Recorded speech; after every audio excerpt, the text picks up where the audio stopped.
More than one thing can be true at the same time. This is something I say to my clients a lot.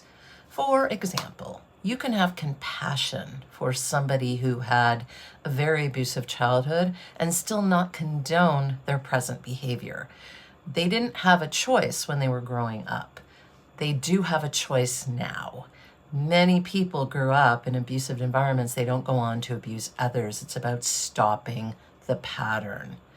And if somebody is acting out, if they're being abusive, they don't deserve our empathy for the abuse. We can empathize with maybe the person they could have been or what was lost to them, and it gets very complicated and complex. So that's what I mean about more than one thing being true at the same time. We can hold on to various thoughts and feelings, and this is where a lot of people get conflicted.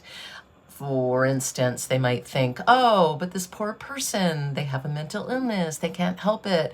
There's a huge difference between a mental illness where somebody has psychosis or they're not rational in the moment at all, and they feel really bad afterwards. So the difference is that the person feels remorse, or they feel sad or guilt or shame.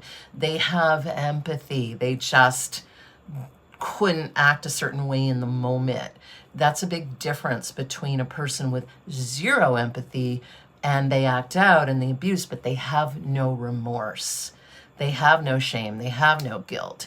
If they do have shame and guilt, it's more about because they feel bad for themselves. So if a person who is narcissistic or toxic in some way, if they're crying, let's say, they're either crying to get sympathy, or if they really are crying and it's not fake, they're crying for themselves.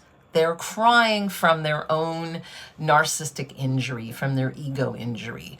They feel bad because they were caught, or they feel bad because they don't like feeling bad, if that makes sense. So there's just a really big difference between that. So I hope this made sense. I've been rambling a little bit, but just trying to put some thoughts together that have been going through my head, really maybe about the difference between somebody who can't help what they're doing and somebody who can, how they feel afterwards, and about more than one thing being true at once. Thanks for watching. See you next time. Bye.